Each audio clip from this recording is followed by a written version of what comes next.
दोस्तों 28 फरवरी को राजस्थान अजमेर के अंदर देश के प्रधानमंत्री नरेंद्र मोदी जी आ रहे हैं। वो कुछ योजनाओं का शिलान्यास करने अजमेर के अंदर आ रहे हैं। लेकिन इससे पहले हनुमान बेनीवाल ने 2023 के अंदर नरेंद्र मोदी जी ने जो कुछ वादे किए थे, जो कुछ युवाओं को लेकर, किसानों को लेकर, मजदूरों को लेकर, जो लाल डायरी को लेकर, उस वादों के लिए हनुमान बेनीवाल ने 27 फरवरी को ही मोर्चा संभाले हुए मोदी जी वादा निभाओ ट्रेंड चलाने के लिए जो हनुमान बेनीवाल की युवाओं की टीम है, उनके साथ कर सकते हैं अपने ट्रेंड के साथ। और यही नहीं दोस्तों, जिस तरीके से 2023 के विधानसभा के अंदर मोदी जी ने कुछ वादे किए थे, वो वादे मैं आपको याद दिला दूं दोस्तों। एक तो वादा है लाल डायरी वाला, जो कांग्रेस सरकार के अंदर 2023 के अंदर जो चर्चा में रही थी लाल डायरी, उसके भ्रष्टाचार जो अंदर थे, उस भ्रष्टाचार को लेकर अभी तक कोई कार्रवाई नहीं हुई। और मोदी जी ने 2023 का विधानसभा चुनाव इसी मुद्दे पर लड़ा था और इसी मुद्दे पर चुनाव लगभग 70% जीता भी था। और एक मुद्दा था दोस्तों 2023 के विधानसभा चुनाव के अंदर दूसरा, जो नरेंद्र मोदी ने कहा था कि जो पेपर लीक हो रहे हैं उन माफियाओं को पताल से मिलाकर हम उनको मतलब जेल में डालेंगे। आप पहले लाल डायरी वाला भाषण सुनिए आप दोस्तों। कि लाल डायरी में कांग्रेस के करप्शन की हर काली करतूत उसमें है। आप मुझे बताइए, इस लाल डायरी के काले राज, सुनिए, इस लाल डायरी के काले राज खुलने चाहिए कि नहीं खुलने चाहिए? सब खुल करके बाहर आना चाहिए कि नहीं आना चाहिए?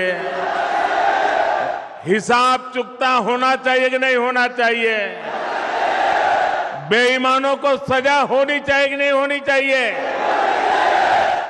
अब मुझे बताइए, क्या कांग्रेस सरकार लाल डायरी के राज खुलने देगी क्या?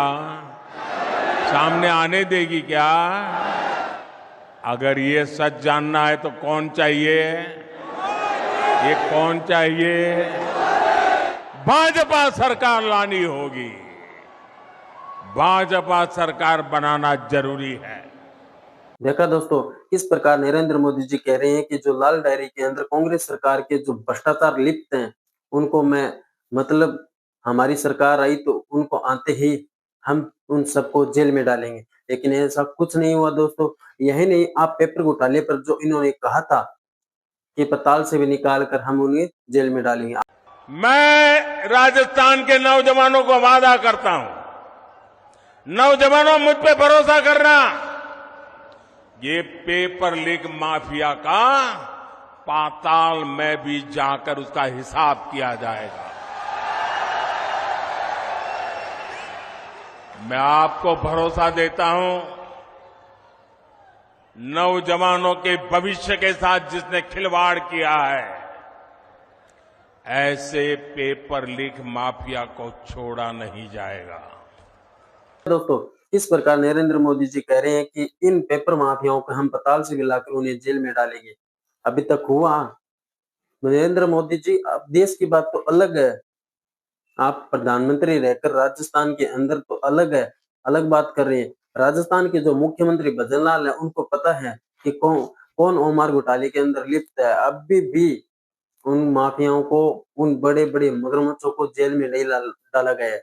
लेकिन इसी बीच हनुमान बेनीवाल ने मोदी जी सरकार से 4 सवालात किए हैं। वो 4 सवालात मैं आपको बता दूं दोस्तों।